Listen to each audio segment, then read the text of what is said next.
Broadcasting from the Keep Moving Forward Creator Studios, it's time for the Athletes of the Titan Games podcast. This limited release show features the stories of the 2019 contestants of Dwayne "The Rock" Johnson's athletic competition, NBC's The Titan Games. Now here's your host, Katie Galley.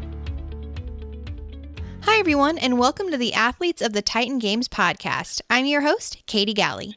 In the Keep Moving Forward Creator Studio with me today, I have Titan Games athlete and architectural sheet metal worker, Tina Rivas. How are you doing, Tina? I'm doing great. Thank you. How are you? I am doing awesome. Thanks so much for, calling in and being part of my podcast and sharing your story with us. Yes, of course. Anytime. Awesome. Well, to kick things off and just to kind of start the discussion, I want to know, where did you grow up and how, if at all, was your childhood shaped by athletics? I grew up in Sacramento, California. From there, I grew up with my grandparents, and I moved. We had a car crash, so I ended up staying here with my mom in Seattle, Washington. So I moved to Seattle, Washington when I was 14, and my grandparents moved back to Mexico.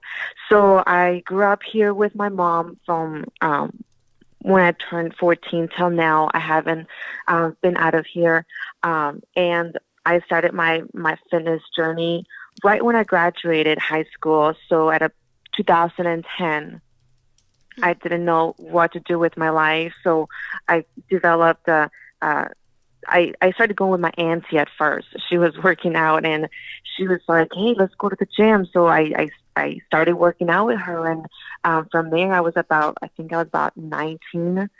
I started working out, and from there I started seeing results. I loved it. I used to be so skinny, and people were always telling me, "Oh, you're so skinny," and it always bothered me every time. It always bothered me, and I'm like, "There's so many skinny people in this world. Why do you have to keep reminding me? I know I'm skinny. I'm fine." And it's just like it traumatized me. I believe. Yeah. So once I hit that gym, I started seeing results, and I started loving it, and it just became an addiction. Wow. I've been working out every day since then, and never got help from anyone. I built my body on my own.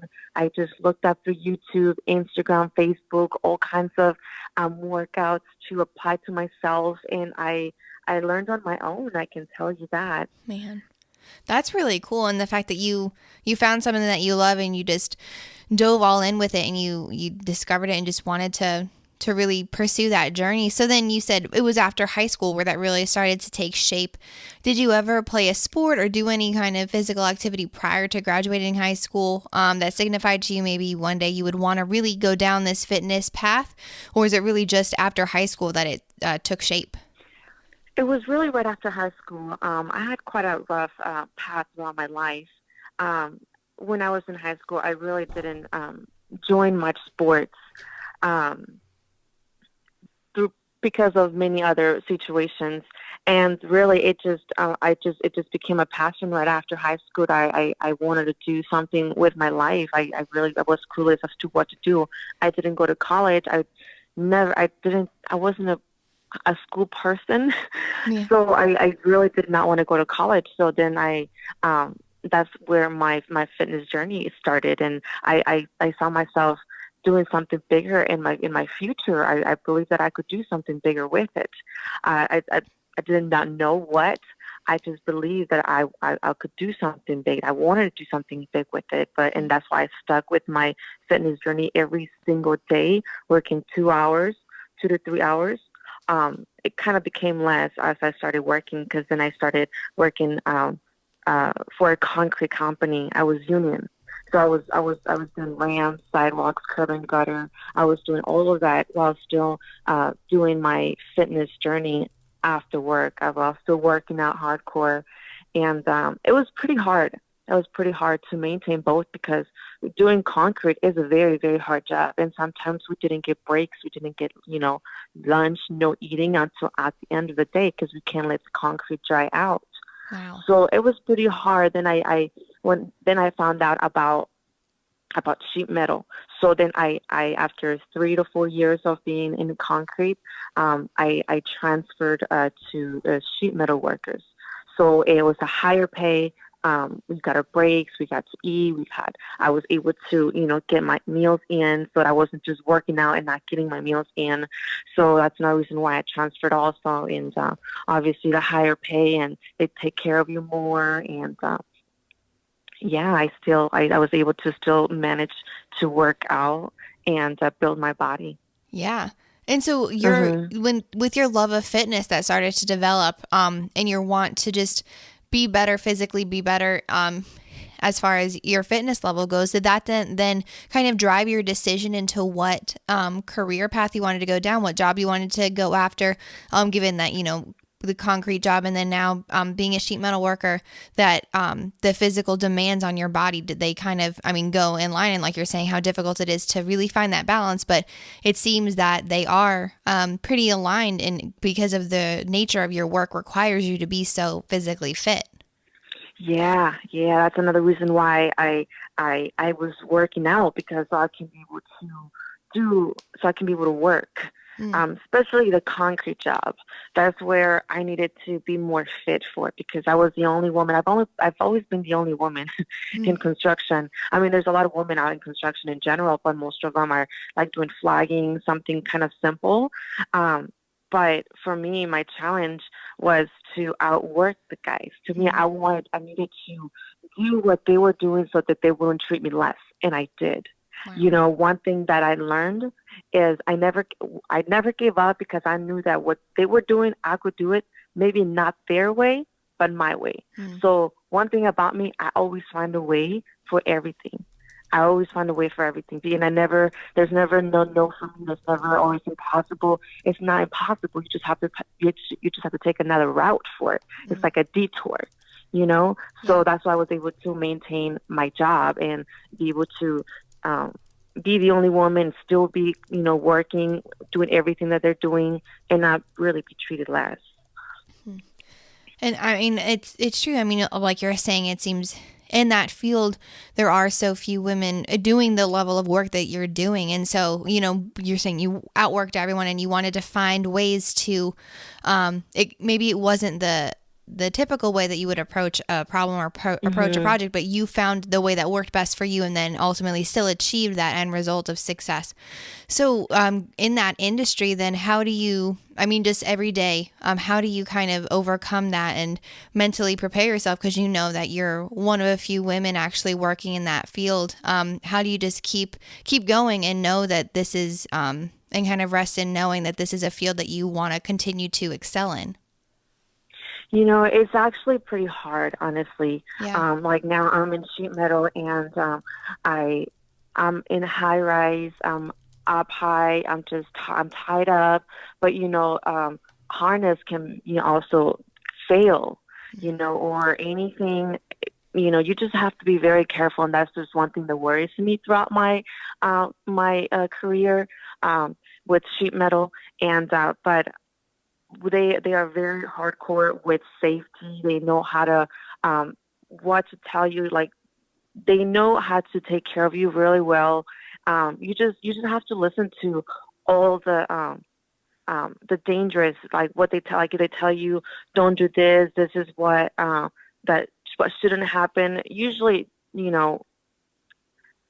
fatalities happen because people don't listen, or they didn't get tied up, or you just have to listen. But that's the only thing that scares me a little bit, just the heights and, something going wrong all of a sudden, which, I pray that nothing goes wrong. But yeah, it still worries me a little bit. But so far, this is where I'm at.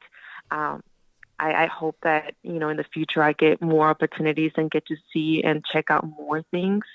But we'll let God, take care of that and see where I go next. Yes, absolutely. That is amazing. And it's true. It seems so, it could be very nerve-wracking, the line of work that you're in, and knowing every day that something could happen even if you follow the process. But it's it's trusting that and knowing that you're too on this right path. I mean, graduating high school and then falling into this fitness journey and then having it be so aligned with the line of work you now find yourself in, and knowing that too, this doesn't necessarily mean it's the end of the road. It's where you're going to end up, but just constantly pushing forward and walking through those open doors and staying prepared for whatever opportunity might come up. Yeah, absolutely.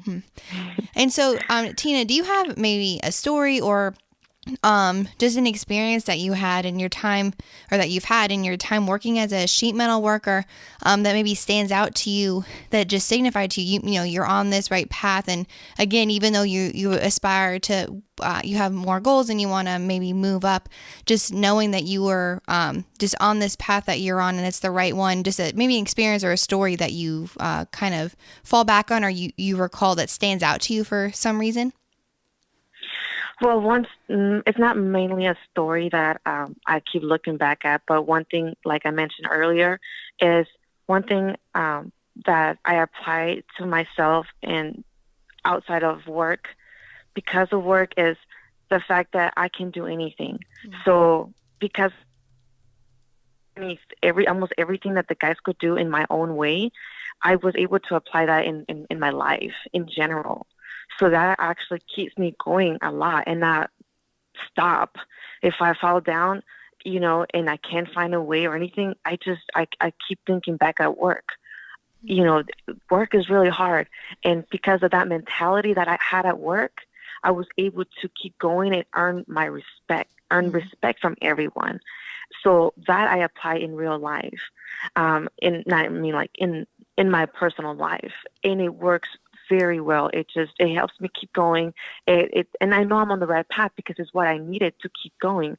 I used to be very scared. I used to be, and I wasn't so confident on myself. I didn't love myself so much. I had so many of these, things attacking me. And because of work, because it was such a hard job, because I was being challenged in so many ways, I was able to conquer it. I was able to dominate that, so I can apply that in my life if I keep going, you know. Mm-hmm. So everything that's been happening in my life, or that I've done in my life, I know I'm on the right track because it has helped me in some kind of way. Yeah. You know what I mean? Yes. I love that. It's drawing on all of the experiences that you've had, whether good or bad, or just anything really in your life. But now you get to apply it in everything that you do from here on. Yeah, every aspect. Yeah, that is so cool. And so, I mean, with that, like you're saying, drawing on all those experiences and continuing to push forward and having these new goals, how did you ultimately end up as a contestant on the Titan Games? How did that journey start? It was pretty amazing.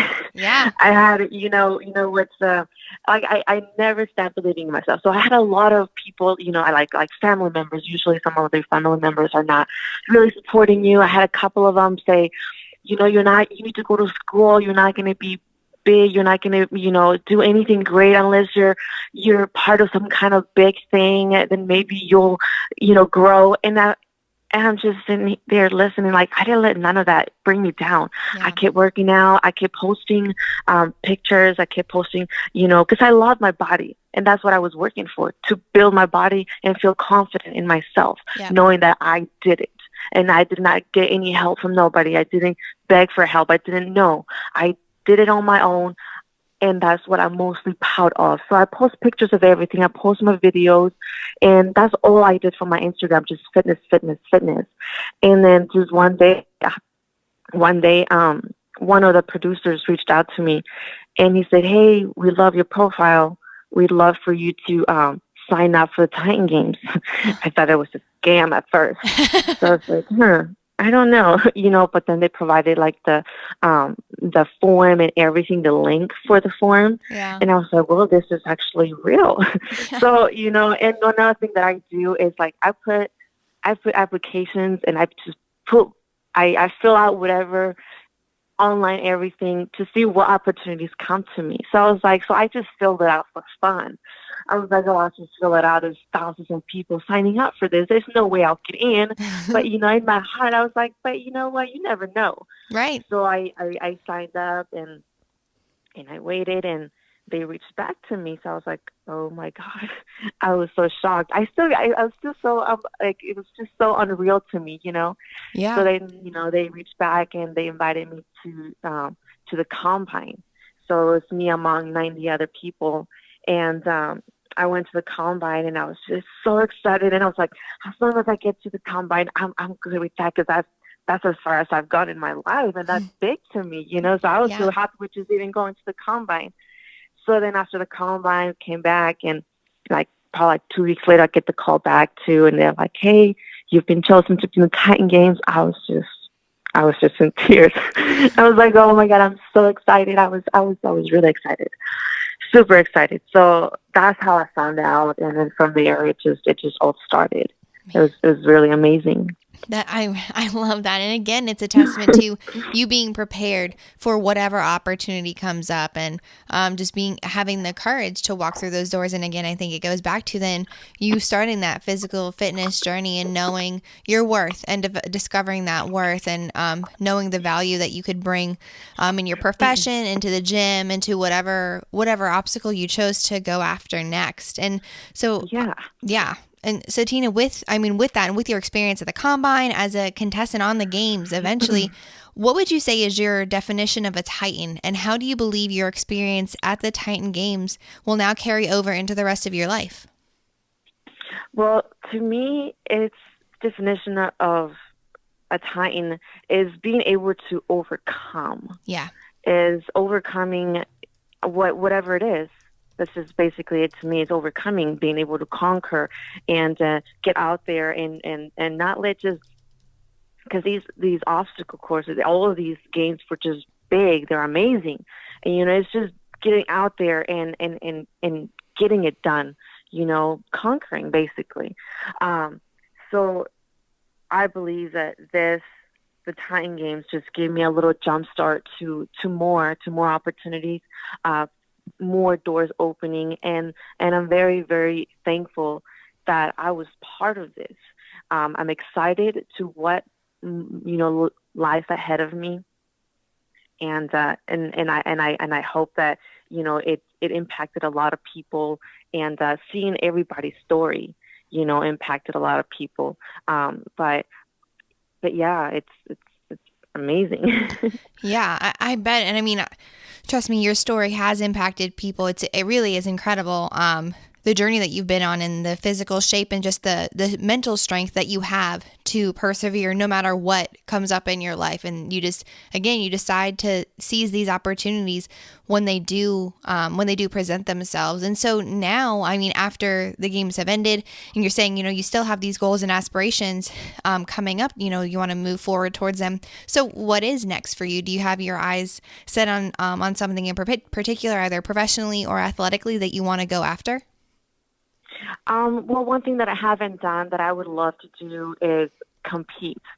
I've been building this body. I've been, doing it for so long. I haven't competed yet.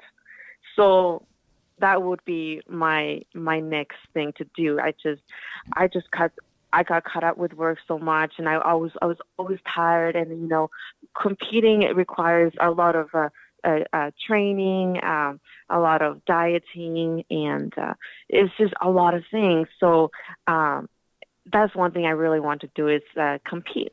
I believe it's fitness, or not physique, probably fitness, but just Yeah. do some sort of competition that I've never done before, because I want to know how it feels. I love being in front of the crowd. I noticed that. I love that. It's just all the attention on you. It's just amazing, and knowing that people know who you are, that they've heard your story, it feels really good, really good. So yes, that is my next thing. I really want to compete. So we'll see where I start. I don't know where to start yet. Yeah. So we'll check out some places, and and get started. So when you say for competing, so you mean maybe powerlifting or bodybuilding, or just a general It's like fitness It's like, competition? yeah, it's like bodybuilding, but there's like, I think there's like different levels. There's like bikini, Okay. fitness, physique. So I think depending on your body type, Yeah. um, I'm not much of a bikini person because I build muscle way too fast. Mm-hmm. So I believe I'd be more of a fitness person. So it's just more, a little bit more muscular, still kind of feminine and something like that. Yeah. I'll have to check them all out. Yeah, that makes sense. And now you get to do that. You know you love this path, and you realize new things too that you enjoy. Like you like being in front of a crowd, you like competing, and so getting to test out all these different things. Like, okay, well, in what way do I want to compete? And now you really do just get to go full force and decide. It's wide open. Yes. That is awesome. And so, Tina, I mean, just with everything that you have accomplished and knowing that you still have so much more left to accomplish and you have all these new goals and aspirations on your heart, I wonder, I just have one final question that I ask all of my interviewees. What do you want to be remembered for? I don't know how to put it in words, but not giving up or strong mentality. I was strong mentally because I did not let anything bring me down. I went through so many things.